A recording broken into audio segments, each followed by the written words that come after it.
El tropo literario del elegido es tan común como es antiguo. Desde la época de la Mesopotamia ya podíamos ver en la obra más vieja del mundo que se conserva, la epopeya de Gilgamesh, rasgos que se asocian con el elegido y el héroe. Una profecía, un viaje, un deber divino y un derecho a gobernar. Se podría decir entonces que las historias de elegidos nos han acompañado desde que existe la literatura.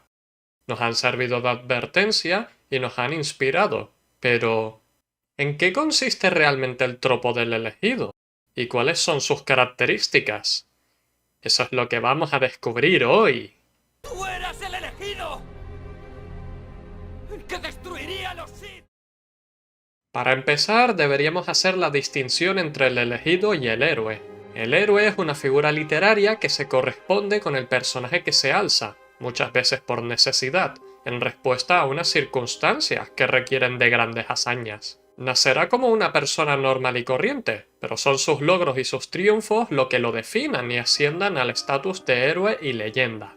El elegido, por el contrario, es aquel que está predestinado a grandes cosas. Fuerzas invisibles, a menudo divinas, juegan ya un papel en la vida del elegido, que se encargan de asignarle una tarea y una responsabilidad que en principio imposible, solo el elegido es capaz de realizar. Esta predisposición, estos sucesos preasignados antes de la vida del propio elegido, hacen referencia a una fuerza poderosa y muchas veces inmutable, el destino. ¿Aún tienes dudas de cómo distinguirlos a los dos? No te preocupes, porque vamos a profundizar en ello. La presencia del destino en cualquiera de sus iteraciones es el elemento común a todas las historias de elegidos. En la mitología griega, este se manifiesta mediante las historias de profecías. Los sujetos de estas profecías usualmente consultaban a los oráculos o a veces hasta las moiras directamente, que recordemos son el prototipo de hada griega. Ergo, llevo hilando tu destino hasta este momento que has encontrado mi canal. ¡Bienvenido! Los oráculos, llevando la palabra divina, anunciaban una profecía, y era el conocimiento de dicha profecía lo que garantizaba su cumplimiento. Por ejemplo, en la historia de Perseo, el rey Acrisio escucha de un oráculo que está destinado a morir a manos de su nieto. Así que como una persona coherente y racional determinó que el mejor curso de acciones a tomar era encerrar a su hija Danae en un sótano y tirar la llave, con la esperanza de que eventualmente acabara muriendo de vieja. Sin embargo, Acrisio cometió el grave error de asumir que esto sería suficiente cuando habitas la misma mitología que Zeus. Tomándolo como un desafío, Zeus se infiltró en la celda de Danae convertido en lluvia de oro. No voy a hacer comentarios, y tú tampoco deberías, dejándola embarazada. Cuando dio a luz al semidios Perseo, su padre se enteró y la sacó de su celda para meterla a ella y a su hijo dentro de un cofre que tiró al mar. Porque en la antigua Grecia ser un mal padre es deporte olímpico. Este plan también fracasa. Perseo y Danae arriban a costa sanos y salvos. Perseo entonces crece y después de muchas aventuras y una exagerada cantidad de intervención divina, mata a su abuelo, cumpliendo la profecía del oráculo. No voy a divagar mucho más, pero de esta estructura podemos identificar que una persona es el sujeto de la profecía, a quien más va a afectar esta, y el que lleva a cabo el cumplimiento de dicha profecía, su agente, es a quien conocemos como el elegido. Y las profecías son el vehículo temprano de este tropo literario, porque si algo le gusta a los griegos es su ironía dramática para alcanzar la catarsis. El final trágico, irónico y dramático es el principal recurso de las obras teatrales griegas, que tenían un punto de fatalismo, al ver que todos los esfuerzos por evitar una profecía eran en vano. No obstante, a pesar de que muchas obras modernas y contemporáneas conserven estas raíces griegas acerca de profecías, de que el individuo está predestinado a ser derrotado por el elegido, cuando tienes un tropo literario tan antiguo como este, y se repite una y otra vez, tiende a mutar y a evolucionar. ¿Conoces la leyenda del rey Arturo? Aquel que saque la espada de la piedra será el rey de Inglaterra. Esta narrativa sigue el tropo del elegido, porque se supone que solo el rey verdadero será capaz de sacar la espada y esgrimirla. En rendiciones posteriores vemos que este suceso ha sido orquestado por el mago Merlín, quien fabricó la espada para que solo Arturo pudiera sacarla. Pero lo que vemos en esta narrativa es que la profecía es solo una parte de la historia, es una introducción. Arturo, ya rey, está predestinado a grandes cosas, como unificar Inglaterra. Pero eso no significa que vaya a escapar al conflicto o a su inevitable caída. En esta estructura, la profecía sirve como catalizador para alzar a la figura del elegido por encima del resto. Pero luego depende del propio elegido el rumbo a tomar. Entonces tenemos dos estructuras. Una en la que el culmen de la historia es el cumplimiento de la profecía y otra en la que la profecía no es más que un compás inicial para catapultar a nuestro protagonista.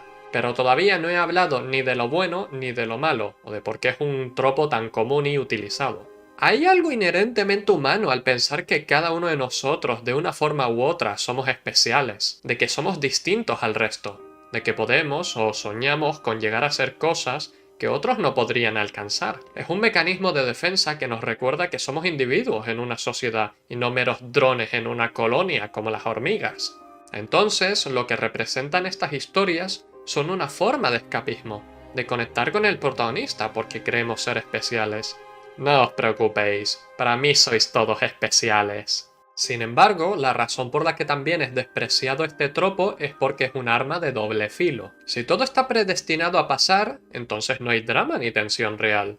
Si sabemos que el elegido ganará al final, ¿de qué vale todo lo que estamos haciendo? Quiero decir, ¿qué sentido tiene el conflicto si la respuesta ya se sabe? Porque en muchas instancias, la profecía se le hace saber a la audiencia de antemano. Lo que voy a decir te resultará obvio, pero lo diré igualmente. Depende de cómo utilices el tropo en tu historia. Un tropo es una herramienta, y una mano hábil sabe elegir la mejor herramienta para cada trabajo y sacarle el máximo partido posible. Si sabemos la respuesta a la pregunta de ¿quién ganará al final?, entonces debemos de hacer que la audiencia se plantee otra pregunta. ¿Cómo lo hará? Para resolver este enigma, dejad que os ponga un ejemplo popular. Dark Souls es muchas cosas. Para algunos es una aventura rica en historias y leyendas, que están diseñadas y profundizadas a unos niveles jamás antes vistos. Para otros es un juego pretencioso que tiene cerca de cero o nada de historia y es la comunidad quien se la está inventando sobre la marcha. Pero en su centro, en su eje, Dark Souls 1 es una historia acerca de profecía. El juego comienza con una cinemática que nos pone en contexto la situación del mundo, y que somos un no muerto más condenado a ser prisionero en el norte. La narradora remarca que este es nuestro destino, pero pronto aprendemos que nos deparan otras cosas. Oscar de Astora es un misterioso caballero que nos arroja la llave de nuestra celda, para que podamos escapar. Y cuando nos lo encontramos nuevamente nos habla de una profecía que cuando abandonamos el asilo de los no muertos, la volvemos a escuchar, esta vez de boca de la misma narradora que nos condenaba. Only in the ancient legends it is stated that one day an undead shall be chosen.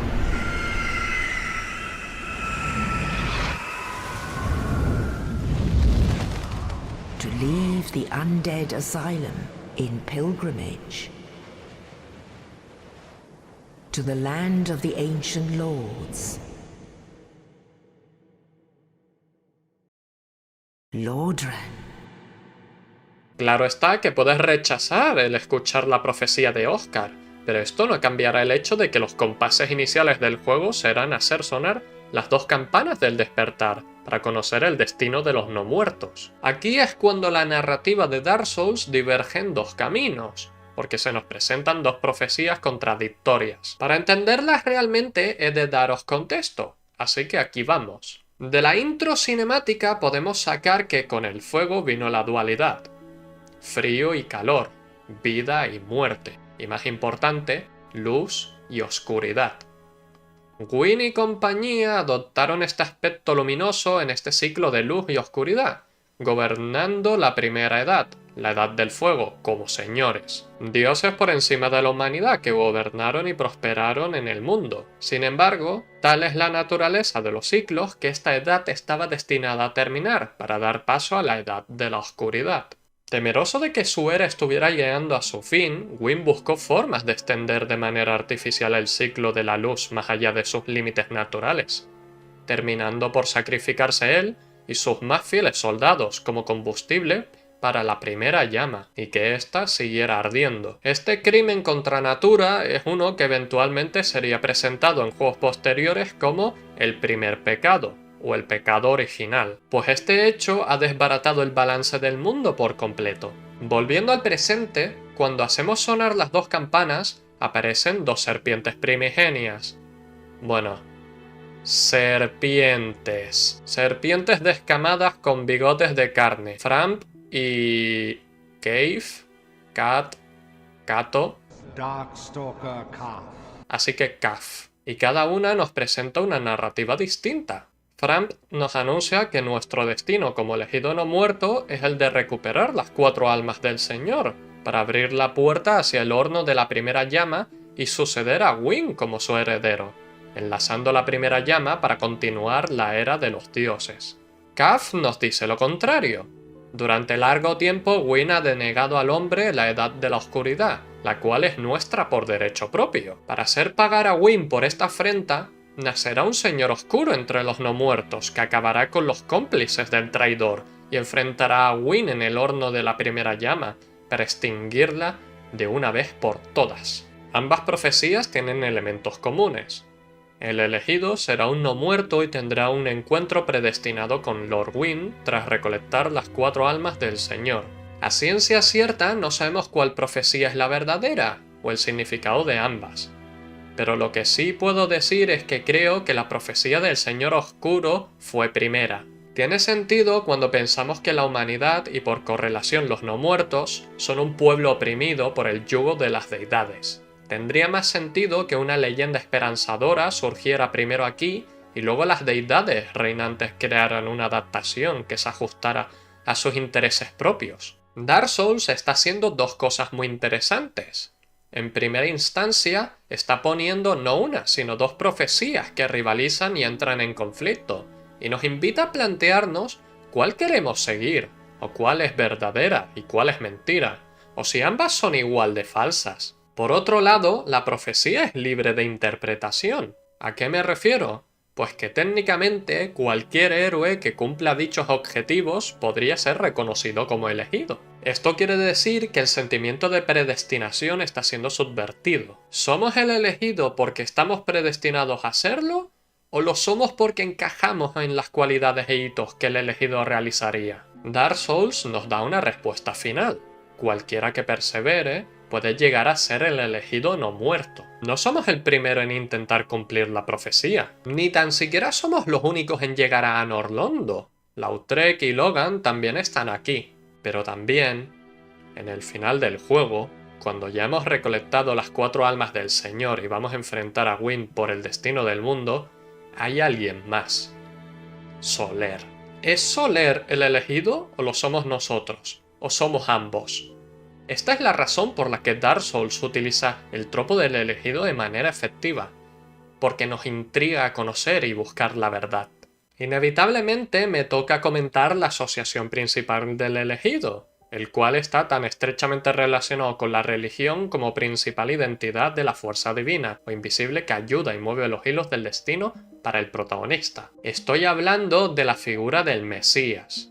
En efecto, el Mesías es un arquetipo que cumple todas las cualidades del elegido. Predestinado a la grandeza antes de su nacimiento, profetizado salvador de un grupo oprimido, y como en Dark Souls, 2 potenciales narrativas. Para el judaísmo, la figura del Mesías representa a este líder judío, venerado como el unificador de los pueblos de Israel, un rey guerrero que instaurará el reino de Dios. Y para el cristianismo, el Mesías es la figura del Salvador, Hijo de Dios, que traerá la paz a la humanidad.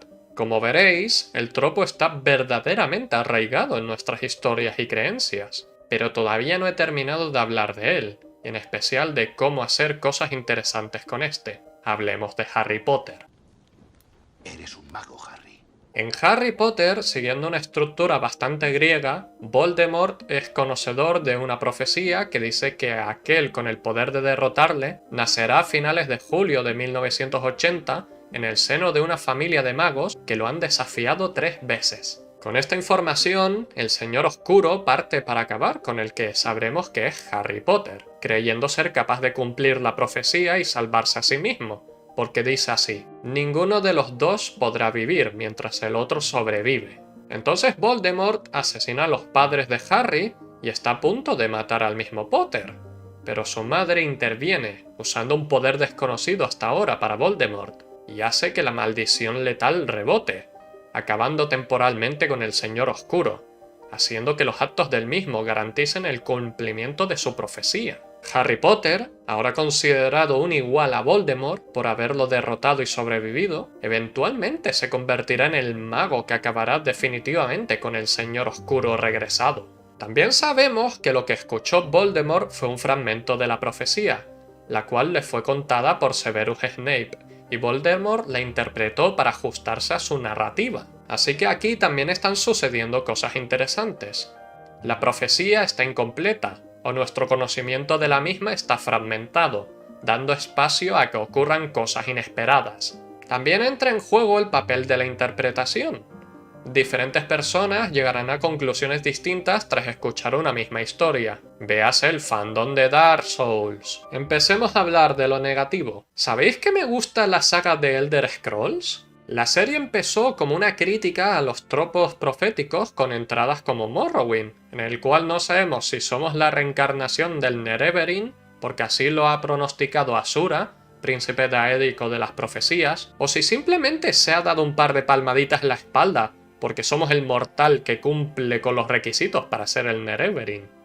Skyrim es uno de mis juegos favoritos de todos los tiempos, y puedo afirmar sin un ápice de duda que su narrativa es lo peor que tiene con diferencia.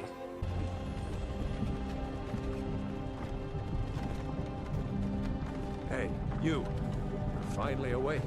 Somos Dovahkiin, sangre de dragón. Bien podría decir que somos Dios bajado a la tierra, la persona más importante que ha pisado la Tamriel en los últimos 1000 años, y de que el sol, los astros y el propio mundo giran en torno a nosotros. La premisa de Skyrim es que Alduin, el devorador de mundos, ha regresado y está reanimando a sus hermanos dragones para reanudar el imperio dracónico y dominar el mundo. Y el único que puede detenerlo es un prisionero, al cual rescata en plena ejecución, su enemigo mortal y única persona capaz de detenerlo. No estoy exagerando. Incluso si tu nórdico promedio fuera capaz de derrotar a un dragón, este sería capaz de levantarse de nuevo e irse a aterrorizar otra parte de la provincia. El sangre de dragón es el único capaz de matar permanentemente a un dragón, absorbiendo y consumiendo su alma.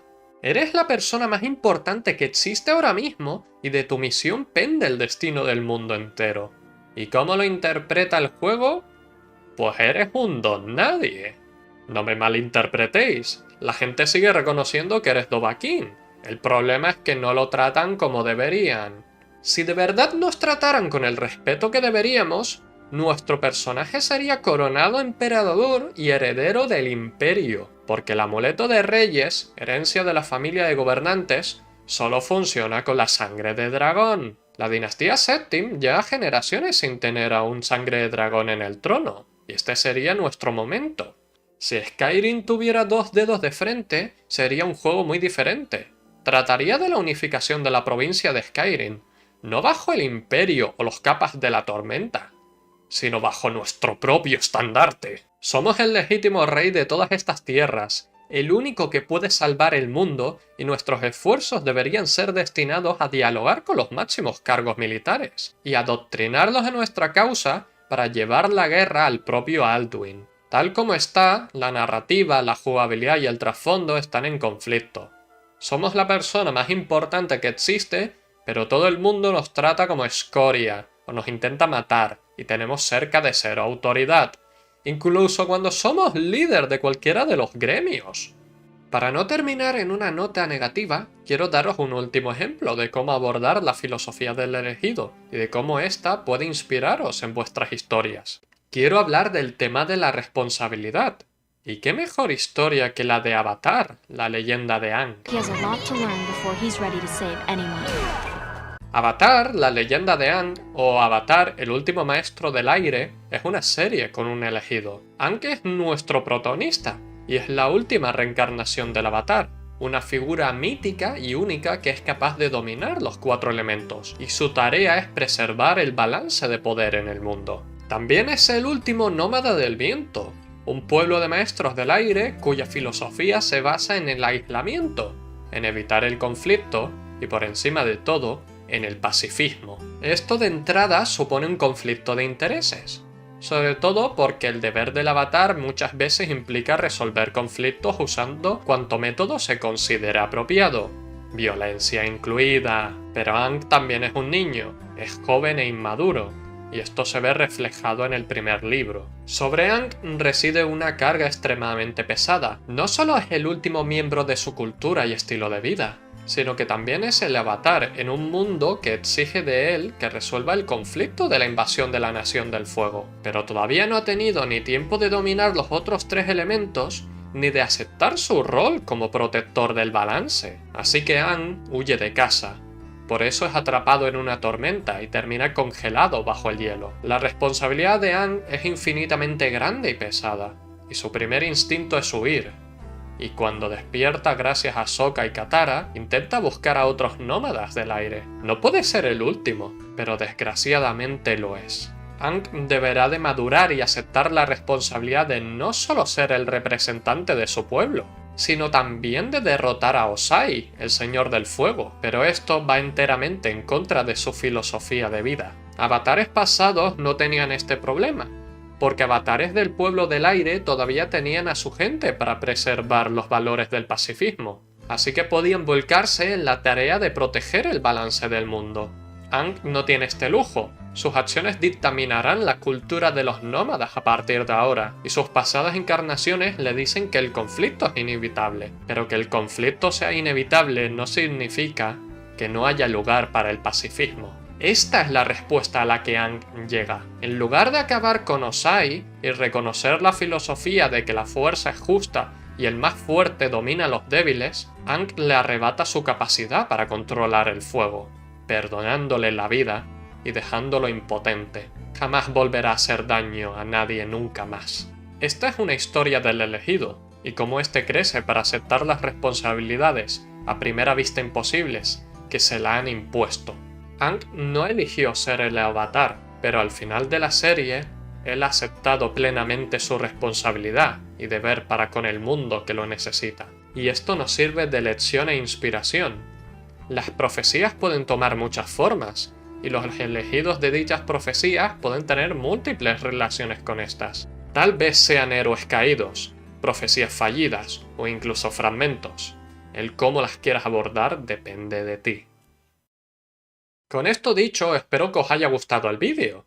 Recordad darle a me gusta y compartirlo para llegar a una mayor audiencia. Los nombres de los caballeros que han votado este tema están ahora en pantalla. Especiales agradecimientos a todos los que me han ayudado y me siguen apoyando para que traiga este tipo de contenido. Y si tú también quieres convertirte en caballero y apoyarme, tienes la función de miembros del canal con el botón de unirte. Y si no, siempre tienes la comunidad de Discord. He sido Albirronnos, el Hada Cuentacuentos, y me despido.